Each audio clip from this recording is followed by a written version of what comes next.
craignez Dieu et donnez-lui gloire, car l'heure du jugement est venue.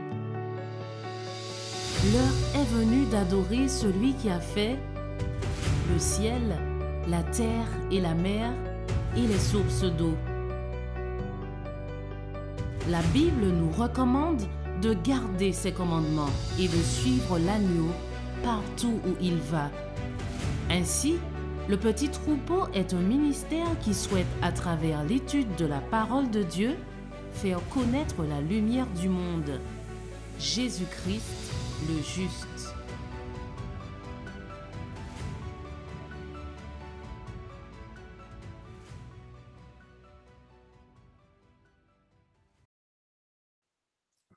Inclinons-nous pour la prière.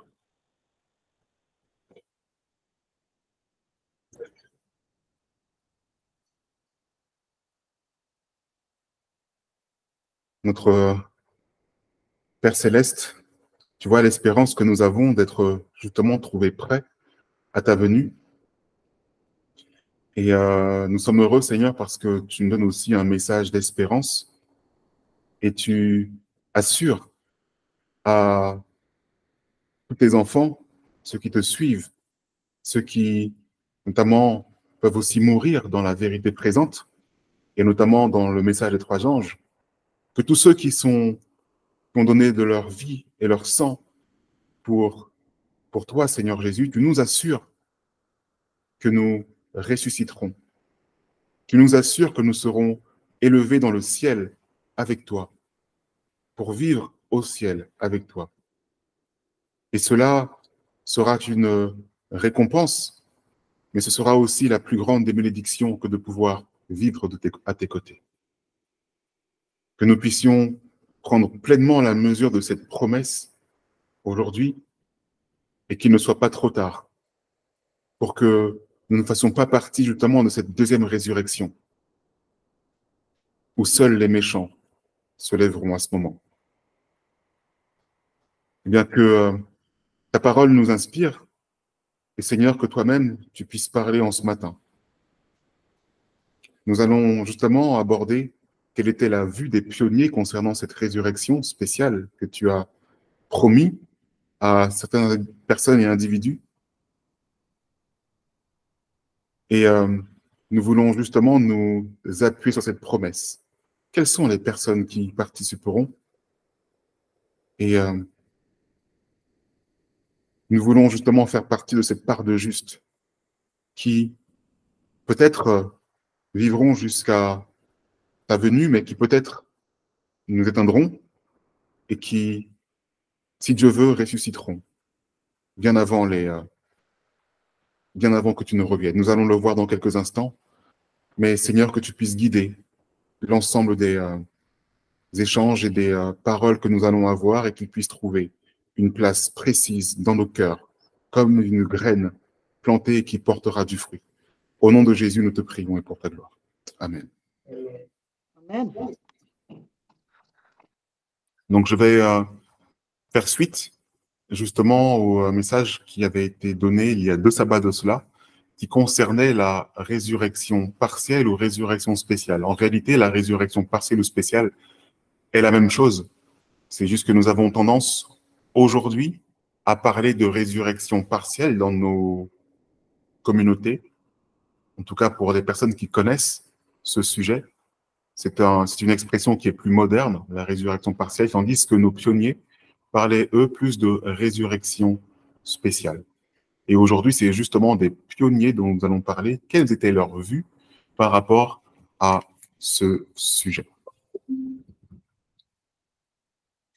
Pour vous en faire un petit récapitulatif, souvenez-vous, nous avons vu qu'il y avait deux résurrections précises.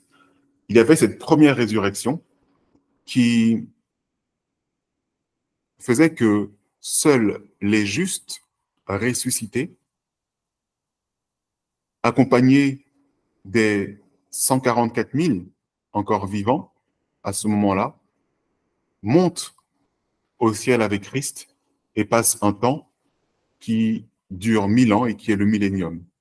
À la suite de ce millénium, il y a une deuxième résurrection qui a lieu et qui va provoquer aussi le jugement et la seconde mort de tous les méchants, tandis que les justes, eux, continueront durant les temps d'éternité. Nous avons vu nous avons vu aussi que grâce aux différents textes, notamment Apocalypse au chapitre 1 et le verset 7, ainsi que Daniel au chapitre 12 et les versets 1 à 2, que des personnes ressusciteront en même temps, que des personnes seront présentes pour voir Christ descendre.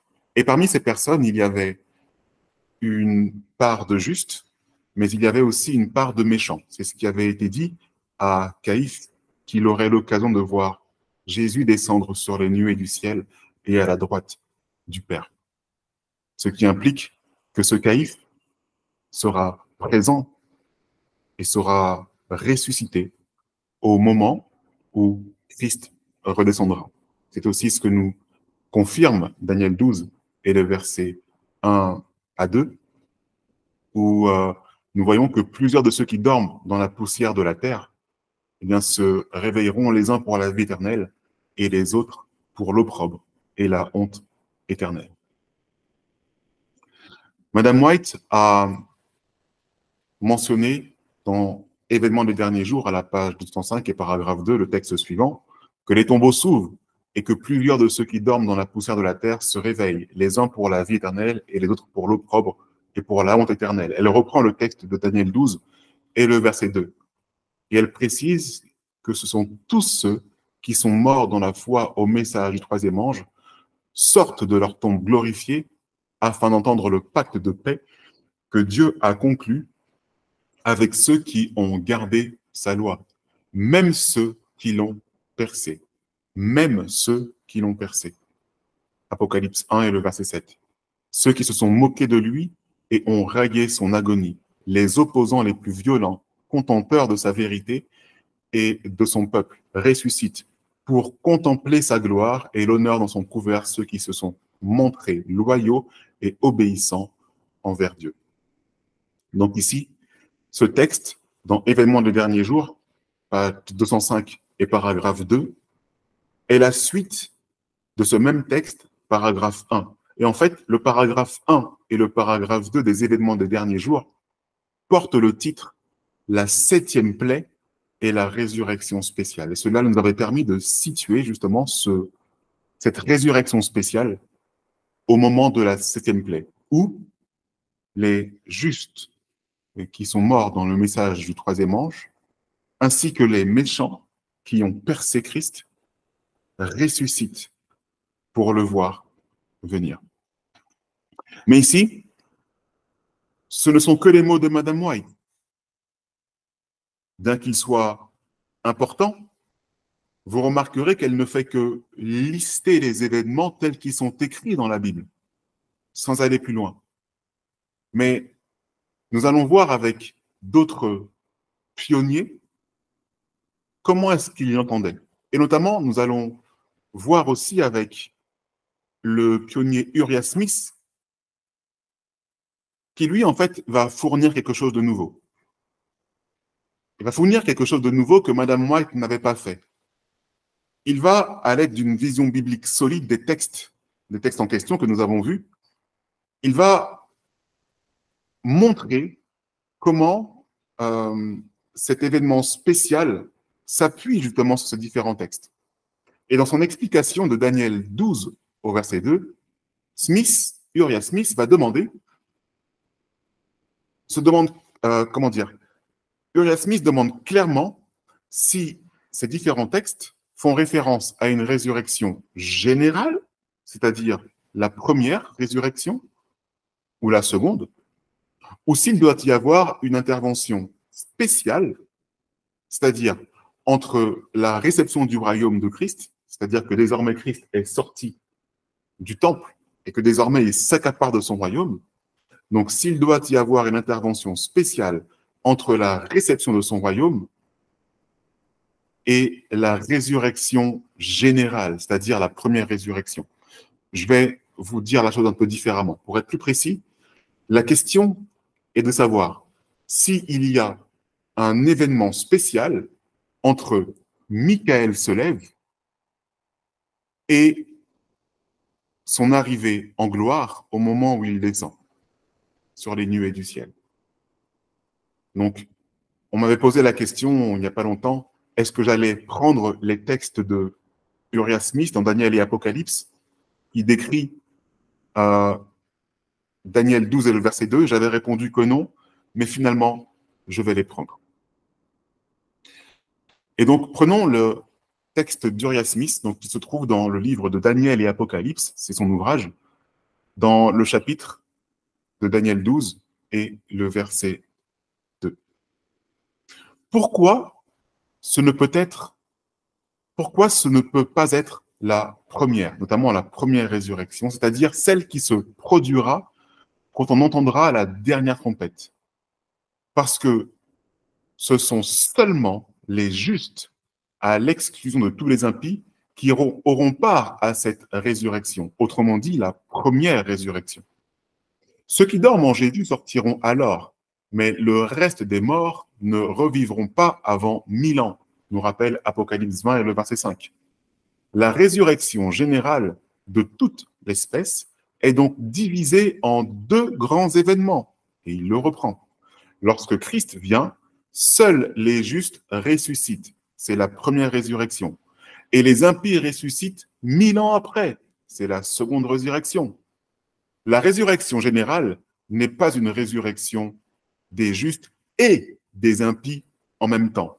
Chacune de ces deux catégories ressuscite séparément. Et le temps qui sépare ces résurrections respectives est de 1000 ans, selon ce qui est clairement indiqué, notamment dans le livre d'Apocalypse au chapitre 19 et 20.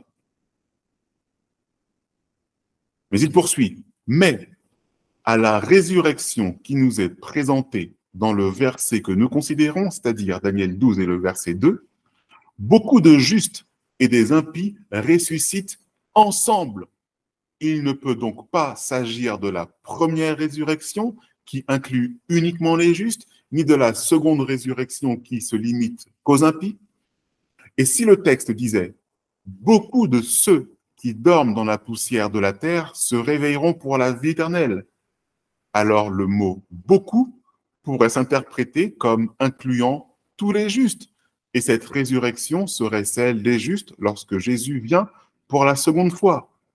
Mais le fait que certains soient des méchants et qu'ils ressuscitent pour la honte et le mépris éternel empêche une telle explication. Mes amis, c'est tout ce qui vous a été aussi expliqué durant cette première partie de ce message, il y a 2 semaines. Poursuivons dans ce qu'il dit. Y a-t-il donc une résurrection spéciale ou limitée? Nous est-il dit quelque part qu'un tel événement doit arriver avant la venue du Seigneur? La résurrection prédite a lieu quand le peuple de Dieu est libéré du grand temps d'angoisse qui se termine avec l'histoire de ce monde. Et dans Apocalypse 22, 11, il semble que cette délivrance a lieu avant l'apparition du Seigneur. Écoutez bien, le moment épouvantable arrive où celui qui est injuste et souillé est encore injuste, et que le juste et saint se sanctifie encore. Les cas de tous sont décidés pour toujours. Quand cette sentence est prononcée sur les justes, ce doit être une libération pour eux, parce qu'ils sont alors placés hors de portée du danger et de craindre du mal. Mais à ce moment-là, le Seigneur n'est toujours pas revenu, parce qu'il ajoute immédiatement « Voici, je viens bientôt ». Si vous prenez Apocalypse 22, verset 11, il nous est dit que celui qui est juste continue d'être juste et que celui qui est injuste continue d'être injuste. Et après, il poursuit « Voici, je viens bientôt ». Ce qui implique que ces deux catégories de personnes sont bien vivants avant que Christ ne revienne. En fait, Uriah Smith se sert de ce texte aussi comme argument.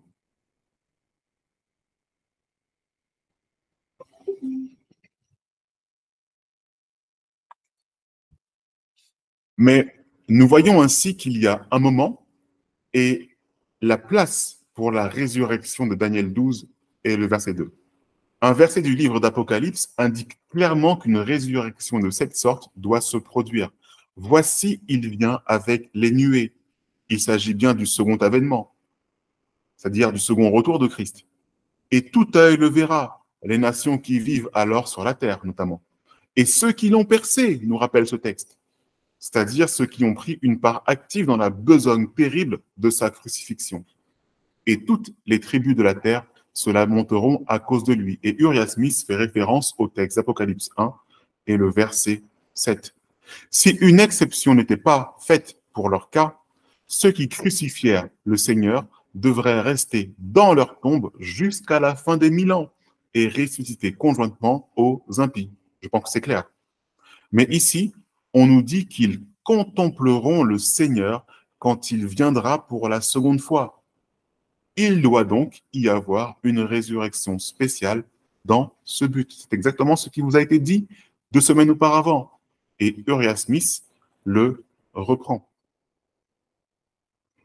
Il est certainement très juste que quelques-uns de ceux qui se sont distingués par leur sainteté et qui ont travaillé et souffert pour l'espérance qu'ils avaient de la venue de leur Seigneur, mais qui sont morts sans le voir, ressuscite un peu avant sa venue, gloire soit rendue à Dieu, pour assister aux scènes qui accompagneront sa glorieuse apparition. Ainsi, comme un bon nombre sortirent également du sépulcre au moment de sa résurrection pour contempler sa gloire et l'escorter triomphalement jusqu'à la droite du trône de la majesté dans les cieux. Uriah Smith rappelle ici que c'est toute l'espérance des personnes qui sont mortes dans les messages du troisième ange. Cette grande déception n'a-t-elle pas eu lieu justement parce qu'ils attendaient justement cette seconde apparition? Eux qui ont remis aussi toutes les doctrines en place. Ce peuple, notamment des millérites, qui a tant travaillé pour que le retour du Christ soit hâté, ne devait-il pas voir aussi les événements de la fin? Certes, ils se sont trompés de fin, mais Jésus est bon, mes amis, et il leur permettra de revoir cette fin. Dans un autre contexte, le vrai contexte, pour qu'il y ait une justice pour ces hommes et ces femmes. Et Uriah Smith poursuit qu'il y aura aussi ceux qui se distinguèrent par leur méchanceté, ceux qui firent tout pour bafouer le nom de Christ et pour injurier sa cause, surtout ceux qui lui donnèrent une mort cruelle sur la croix et se moquèrent de lui pendant son agonie. Certains de ceux-là ressusciteront comme part de leur châtiment pour contempler son retour sur les nuées des cieux, comme vainqueurs célestes, avec une grande majesté et splendeur qu'ils ne pourront pas supporter. Ils ne pourront pas le supporter. Madame White et Uriah Smith ne sont pas les seuls pionniers à avoir parlé de cette résurrection spéciale qui aura lieu. Uriah Smith a écrit ce livre quelques années après la citation de Madame White que nous avons lue au début, ou intitulée « La 7e plaie et la résurrection spéciale ». Mais Madame White elle-même n'est pas la première à avoir écrit sur la résurrection spéciale. Et il y a parmi les pionniers un homme que vous avez sans doute au moins entendu son nom, s'appelle Joshua Himes. Joshua Himes est l'un des premiers pionniers à avoir parlé justement de ce moment. Lisons ce qu'il dit dans The Sign of the Times du 15 mars 1842. alors que tous crient à haute voix et ne s'épargnent pas que le Seigneur crucifié est sur le point de revenir dans la gloire pour se venger de ses ennemis, non seulement de ceux qui ont percé son corps sacré avec des clous et des lances à Jérusalem, mais aussi ceux qui le percent chaque jour par leurs péchés et leur iniquité, leur discours dur concernant sa personne, sa religion et son avènement. Dans ce court passage, Joshua Hims est en train de dire que, est en train de reprendre justement ce texte d'Apocalypse au chapitre 1 et le verset 7, où il nous est dit que même ceux qui l'ont percé le verront. Et à ce moment-là, Joshua Hims se pose encore une question. Il n'est pas tout à fait d'accord avec notamment le moment où aura lieu la résurrection des méchants. Bien que ce texte, notamment Apocalypse 1, verset 7, mentionne que tous deux, les deux groupes, justes et méchants, verront le retour de Christ grâce à la résurrection spéciale, lui pense en fait que ce texte, quand il dit tout œil le verra, oui, les méchants le verront, mais pas tout de suite. Dans l'esprit de Joshua Hims, les résurrections, les méchants ne verront Christ que plus tard. Mais en 1843, mes amis, tous les millérites ont eu la vision clairement présentée de la possibilité d'une résurrection spéciale. Au point que ce même Joshua Hims, un an plus tard, en 1843, puisqu'il a écrit en fait ce texte en 42, mais en 43, un an plus tard, il semble avoir changé de point de vue. Joshua Hims est aussi éditeur d'un recueil de chants intitulé The Millennial Musing, et dans le chant numéro 60, voici les paroles. Tous les yeux le verront, revêtu d'une redoutable majesté. Ceux qui l'ont mis au rebut et vendu, l'ont transpercé et cloué au bois, se lamentent profondément, verront le Messie. En disant tous les yeux le verront, il reprend Apocalypse 1, verset 7. Et sa compréhension est devenue beaucoup plus claire. Et mes amis, à ce moment-là encore, il y a encore une sorte de controverse. Il y a une sorte de controverse et je vais revenir dessus. Parce que, à cette époque, cette controverse concernait justement les vues de Madame White à ce propos.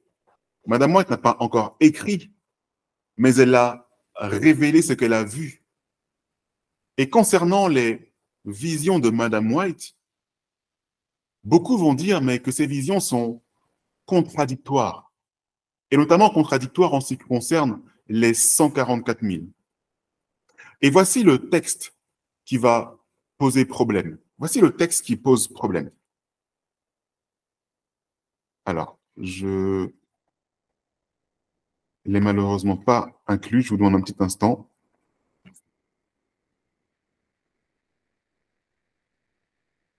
Voilà. Le texte qui pose problème est le suivant. Dans Événements des derniers jours, non pas à la page 205, mais 206, donc ce qui veut dire une page après son chapitre sur la 7e plaie, la résurrection spéciale, elle dit « Bientôt nous avons entendu la voix de Dieu forte comme les grandes eaux qui nous indiquaient le jour et l'heure de la venue de Jésus. Les saints vivants au nombre de 144 000 reconnurent et comprirent la voix, tandis que les réprouvés s'imaginaient que c'était le bruit du tonnerre et un tremblement de terre. » Vous avez vu cela? Ça, c'est le texte qui pose problème, parce qu'il laisse entendre parce qu'il laisse entendre que certains justes, ayant ressuscité dans la résurrection spéciale, eh bien, seront vivants au moment où Christ viendra, n'est-ce pas? Et qui est vivant parmi les justes au moment où Christ revient, si ce ne sont les 144 000?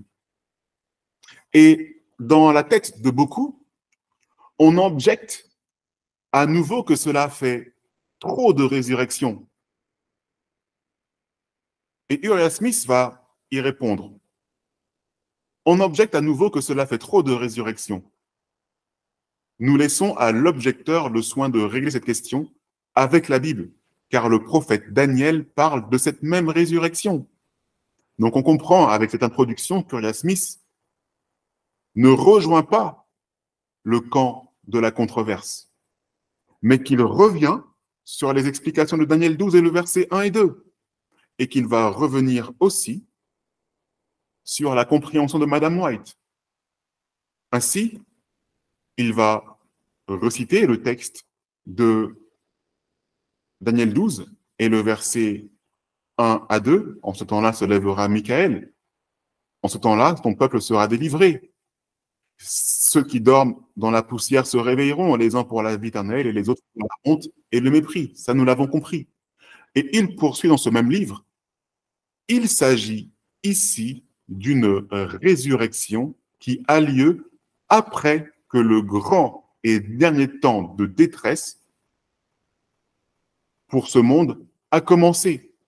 Mais il ne s'agit pas de la résurrection générale des justes, puis des méchants, car il ne s'agit que de quelques-uns de chaque classe, et non de la totalité de l'une ou l'autre classe. Il n'y a pas d'autre événement auquel le témoignage de Daniel puisse s'appliquer. Et pour cela, eh bien, Uriah Smith rédige une réponse. En réponse à cette contradiction, en réponse à cette controverse, il rédige un ouvrage concernant les visions de Madame White. C'est le nom de son livre, The Visions of Mrs. Ellen G. White. Tel est cet ouvrage, et qui a été aussi plus tard publié dans the Seventh-day Adventist Publication Associative en 1868. Vous voyez que il répond à la controverse en se servant des visions de Madame White. Et lui, tout à l'heure, je vous ai dit qu'il apporte une pierre supplémentaire en expliquant les choses. Madame White ne fait que les lister, lui explique le lien qu'il peut y avoir entre les deux. Et c'est ce qu'il refait à nouveau ici. Uriah Smith et Madame White ont une vision claire de cette résurrection spéciale. Il poursuit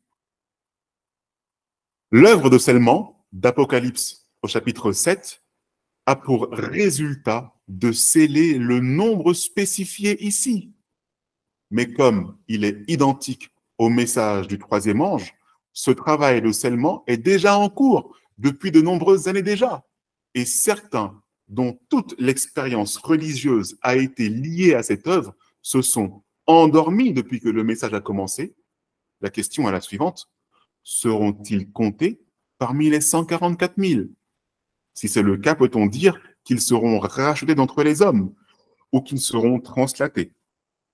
Translater signifie changer d'un état à l'autre. Et remarquez ce qu'il dit. L'œuvre de scellement d'Apocalypse au chapitre 7.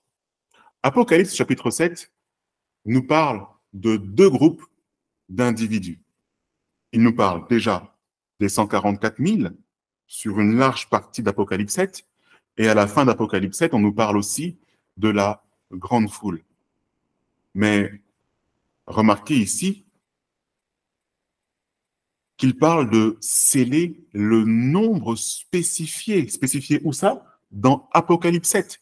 Quel est le nombre spécifié dans Apocalypse 7? Cela ne peut pas être la grande foule. C'est les 144 000. D'ailleurs, il précise sa question: seront-ils comptés parmi les 144 000. Remarquez à quel point les pionniers insistent sur la notion des 144 000 lorsqu'il est question de la résurrection spéciale.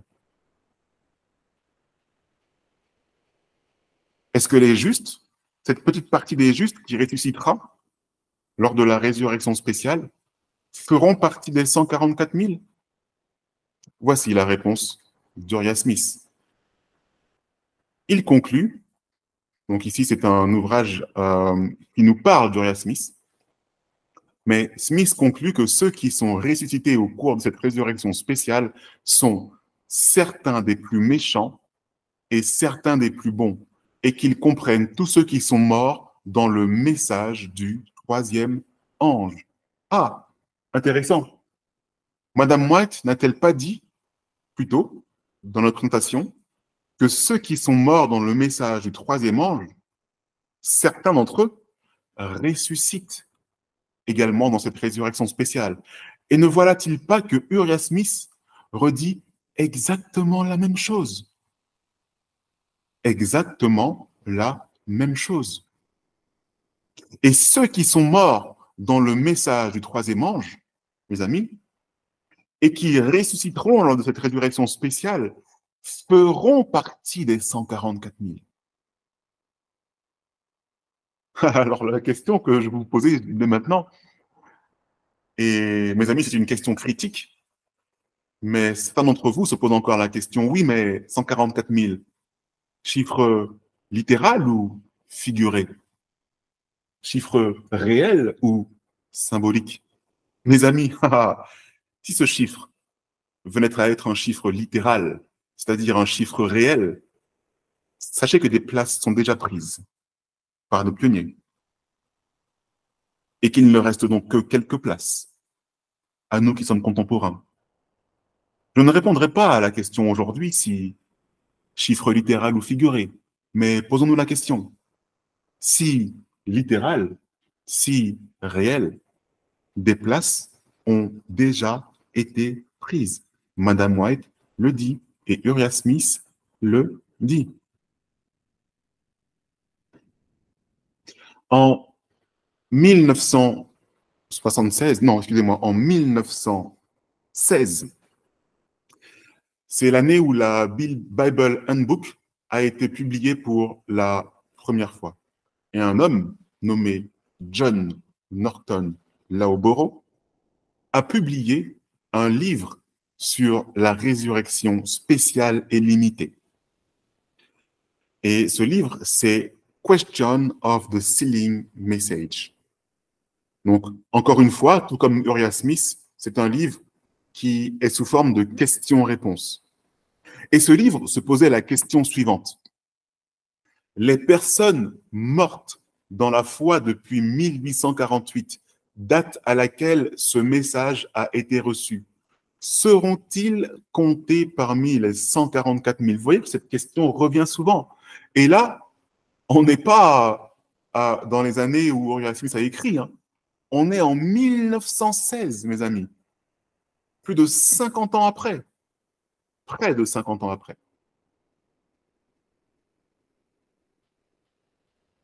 Les personnes mortes dans la foi depuis 1848, c'est-à-dire au message des trois anges, seront-ils comptés parmi les 144 000? Vous vous souvenez de ce qui avait été écrit par Uriah Smith? Il a dit nombre spécifié. Nombre spécifié. 144 000. Il n'a pas parlé de la grande foule. Il parle du nombre spécifié. Et la raison de cette question, en tout cas dans ce livre, est centrée sur un petit problème qu'il y avait encore à l'époque. Il y a une croyance qui n'est pas totalement fausse, hein, mais qui faisait prévaloir que seuls ceux qui vivraient jusqu'au second avènement feraient partie des 144 000. Seuls ceux qui vivrait au moment du second avènement ferait partie des 144 000. En soi, ce n'est pas totalement faux. Mais derrière cette croyance, il était aussi dit que si les pionniers qui sont morts depuis sont morts, alors ils ne feraient pas partie des 144 000. C'était ça, en fait, la réelle assertion. C'était ça aussi, la réelle affirmation. Mais de façon catégorique, John Norton Loughborough réfute cela en renvoyant le lecteur à la déclaration d'Ellen White, parce que maintenant, elle l'a écrit, nous sommes en 1916, et que nous avons vu précédemment. Et il dit parce que si en 1848 et 1850, des personnes étaient scellées, nous nous attendrions naturellement à ce qu'elles fassent partie des personnes réveillées à la vie éternelle, et donc être avec les 144 000, nous rappelle John Norton Loughborough dans son livre Question on the Sealing Message. Loughborough confirme cette idée que des pionniers morts au message du troisième ange feraient partie des 144 000. Il confirme cette idée et dans sa réponse, il cite Madame White. Et toujours dans ce même livre, il va relater une conversation qu'il va avoir avec l'ancien Irwin. Et il demanda, c'est-à-dire cet ancien Irwin va demander, ceux qui sont morts dans le message, notamment le message du troisième ange, seront-ils parmi les 144 000? Et John Norton Loughborough de répondre, oh oui, ceux qui sont morts dans la foi seront parmi les 144 000. Je suis clair à ce sujet. Je suis clair à ce sujet. Madame White, John Norton Loughborough, Uriah Smith et encore bien d'autres sont clairs à ce sujet. Parmi les 144 000, mes amis, il y aura donc des vivants qui ne sont donc pas passés par la mort, certes, et il y aura aussi des vivants qui sont passés au préalable par la résurrection spéciale, par la résurrection partielle. Des vivants, jamais morts, et des ressuscités, qui sont maintenant vivants. Des personnes qui ne sont jamais passées par la mort, et des personnes qui sont mortes une fois. Telle est la composition des 144 000. Est-ce que cela ne vous rappelle pas une histoire? Les 144 000 sont ceux qui seront vivants au moment où Christ paraîtra, n'est-ce pas? Et en parlant de Christ,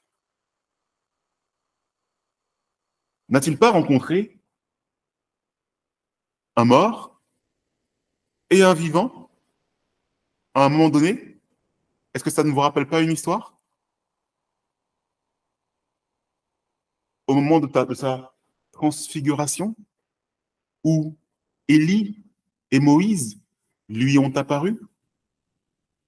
Attendez un instant. En ce qui concerne Élie, qu'il soit vivant, je veux bien le comprendre, puisqu'il est dit, il est bien relaté dans la Bible, qu'Élie est monté dans un char de feu, n'est-ce pas? Et qu'il n'a pas connu la mort. Ça, nous en avons conscience. Mais Moïse, que fait-il là? Que fait-il là? Quand nous lisons dans Jude au chapitre 1, au verset 9, il est dit que, or, l'archange Michael, lorsqu'il contestait avec le diable, touchant le corps de Moïse, n'osa pas porter de sentence de malédiction. Le corps de Moïse. Parce qu'on parle du corps d'un individu, Souvent, c'est qu'il n'est pas en vie. Pourtant, Moïse est là, vivant, à côté de Christ, durant la transfiguration. Si nous lisons Deutéronome 34 et le verset 5 à 8, Deutéronome 34 et le verset 5 à 8, il nous est dit que Moïse, serviteur de l'Éternel, mourut là. Mourut là. Moïse est bien mort au pays de Moab, selon l'ordre de l'Éternel. Et il l'ensevelit dans la vallée. On n'ensevelit pas un vivant, mes amis. C'est que Moïse est mort. Et personne n'a connu son tombeau jusqu'à aujourd'hui, nous rappelle ce texte. Si on parle de tombeau, ce n'est pas l'habitation d'un vivant, c'est qu'il est mort. Verset 7. Or, Moïse était âgé de 120 ans quand il mourut. 3 fois qu'on en parle. Moïse, mes amis, est bien mort. Pourtant, il est là, quelques centaines d'années plus tard, ou peut-être même milliers, je ne sais pas. Plusieurs siècles après, en tout cas. Il est là. Il est vivant, aux côtés d'Élie, qui n'a point connu la mort. Et en présence de Jésus. Mes amis, Élie et Moïse sont des types des 144 000. Et nous en avons confirmation avec les écrits des pionniers. Nous en avons confirmation avec les écrits des pionniers. Parmi les 144 000, il y a ceux qui sont morts dans le message et qui vont donc ressusciter lors de la résurrection spéciale. Mais il y a aussi les vivants qui ne seront pas passés par la mort et qui auront passé tous les temps de tribulation. Peut-être que vous voyez ce message comme quelque chose d'un peu bizarre et étrange. Mais c'est l'un des plus grands messages d'espoir que vous ayez entendu, mes amis. Parce qu'aujourd'hui, tout de suite maintenant, si vous mourrez dans le message des 3 anges, il y a de fortes chances que vous fassiez partie des 144 000. Et que si aujourd'hui, vous êtes une personne âgée, sur le point de passer l'arme à gauche, mais que vous êtes mort dans la foi en Jésus-Christ, dans le message des 3 anges, il y a de fortes chances que vous soyez de ceux qui entendront sa voix. Excuse-moi, ça fait vraiment très peu de personnes par rapport au monde qu'il y a sur cette planète, hein. Ça fait vraiment très peu de personnes par rapport au monde qu'il y a sur cette planète. Et ce que tu dis, je vais l'alourdir encore plus, parce que nos pionniers parlent du nombre de 144 000. Pour revenir à John Norton Lorborough, il dit sur cette question, je suis clair à ce sujet, n'est-ce pas? Il est clair que Michael va se lever et que cela va déclencher les 7 dernières plaies. Il est clair que à la 7e plaie, il va y avoir une résurrection spéciale permettant à ceux qui ont percé Christ de voir la vérité en face, permettant à ceux qui sont morts dans la foi de voir Christ descendre, de participer aussi aux derniers événements. Et plus tard, ensemble, lorsque Christ enfin paraît et qu'il appelle les morts à la vie lors de la première résurrection, seuls les justes morts, encore à ce moment-là, ressuscitent pour entrer avec les 144 000 dans le millénium. Et ceux qui ressuscitent au moment de la première résurrection, c'est la grande foule. Et ajoutés aux 144 000, ils se joignent à Christ. Cette lecture et cette ligne prophétique que vous voyez à ce moment sur votre écran est celle qui est confirmée, mes amis, par les pionniers de l'Église adventiste du 7e jour? Est-elle encore la vue de l'Église adventiste nominale d'aujourd'hui? Et voici ce que Madame White nous disait. Bientôt, nous avons entendu la voix de Dieu forte comme les grandes eaux qui nous indiquait le jour et l'heure de la venue de Jésus. Les saints vivants au nombre de 144 000. Avez-vous bien lu? Les saints vivants au nombre de 144 000 reconnurent et comprirent la voix, tandis que les réprouvés s'imaginaient que c'était le bruit du tonnerre et un tremblement de terre. Uriah Smith a repris ce texte pour expliquer sa propre vue, qui correspond à celle de Madame White. Remarquez qu'ici, les saints vivants, au nombre de 144 000, dont font partie des pionniers,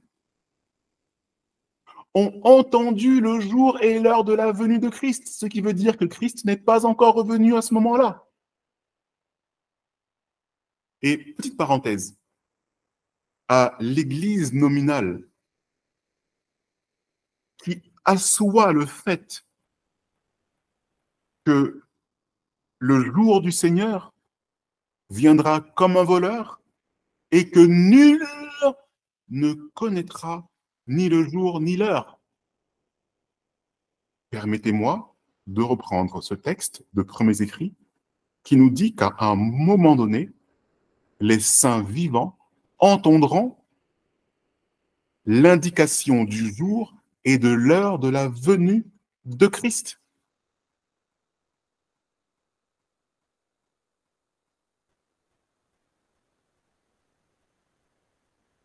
Et j'essaie de me mettre à la place des pionniers de l'époque.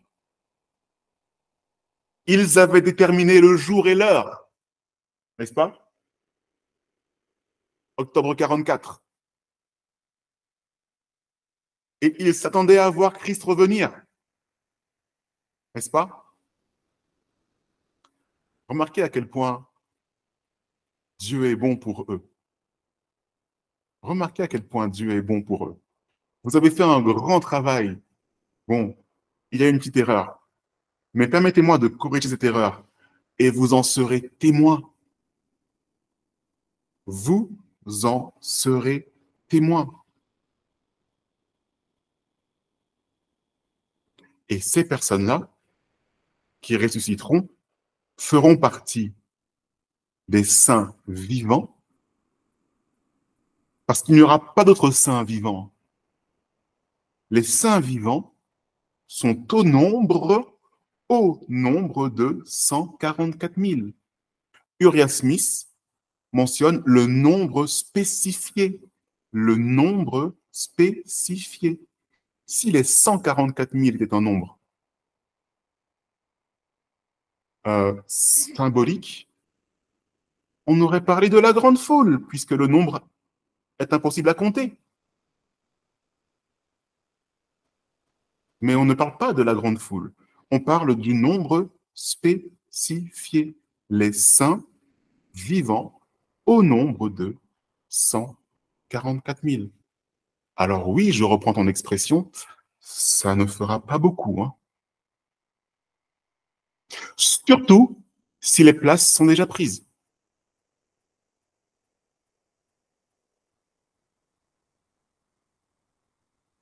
Mais encore une fois, voyez ce message aujourd'hui, non pas comme quelque chose qui doit nous faire peur, mais comme une espérance toute spéciale. Une espérance toute spéciale. Dieu va rendre justice. Justice à toutes les personnes qui l'ont cloué sur la croix. À toutes les personnes qui ont favorisé sa mort.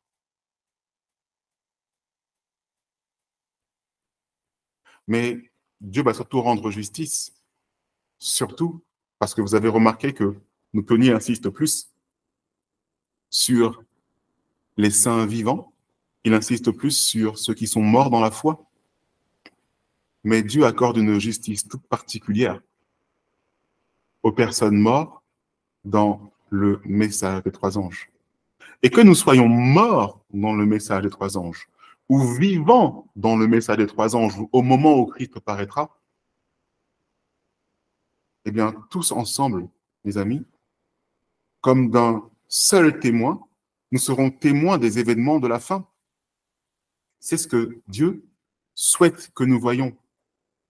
Il souhaite que nous voyions. Mes amis, c'est la raison pour laquelle il vous est dit, pensez ce que vous voulez, mais littéral ou figuré, mon point de vue, vous l'avez compris, mais faites tout votre possible pour faire partie des 144 000. Telle était la vue des pionniers sur la résurrection spéciale. À chaque fois, cela concordait avec le sujet des 144 000. Faites tout votre possible pour faire partie des 144 000. Et je le crois, un jour, nous reprenons ces paroles qui diront, mais, ô mort, où est ton aiguillon? Tel est ce message que je voulais partager avec vous aujourd'hui, mes amis. Message d'espoir et non pas de crainte. Puisse Dieu vous bénir et vous fortifier dans cette compréhension qu'avaient aussi nos pionniers et qui, j'espère, sera aussi la vôtre. Puisse Dieu vous bénir. Amen. Amen. Je vais vous inviter à vous prosterner pour la prière après.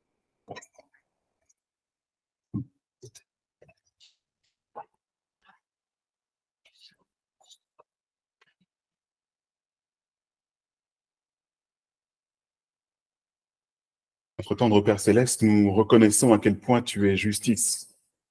Justice pour ceux qui t'ont percé. Justice aussi pour ceux qui sont morts dans la foi et qui ont donné de leur vie, ont donné de leur vie entière à ton service. Justice aussi pour toutes les personnes d'une manière générale qui sont morts dans la foi au Seigneur Jésus-Christ. Car un temps est prévu pour chacun d'entre eux. Si ce n'est pas à la première résurrection pour l'ensemble des élus, et notamment à la grande foule, alors ce sera une résurrection spéciale pour ceux qui ont vécu une vie spéciale dans la foi au message des trois anges. Merci au Père parce qu'aujourd'hui tu nous instruis et que tu nous rappelles par les enseignements du passé à quel point tout était déjà clair. Et nos pionniers étaient clairs à ce sujet. Et nous n'avons pas mentionné encore d'autres personnes, comme Wagner, comme Alonzo Jones, qui eux aussi mentionnent ces faits et reprennent les textes de Madame White, les mêmes que nous avons lus. Tous les pionniers, mes amis, étaient clairs là-dessus. Et Seigneur, nous te remercions parce que tu fais une résurrection toute spéciale de ce message pour nous aujourd'hui, pour nous qui vivons au temps de la fin, pour que nous soyons au clair là-dessus et pour savoir où placer notre espérance. Merci parce que tu pourvois à absolument tout. Et dans ta bonté, dans ton amour, tu permets à ceux qui ont subi l'opprobre de la désillusion, l'opprobre du désappointement, de se refaire un nom parmi tous ceux qui resteront vivants. Gloire soit rendue à Dieu. Gloire soit rendue à cette justice. C'est en Jésus que nous te prions et pour ta sainte gloire. Amen. Amen. Amen.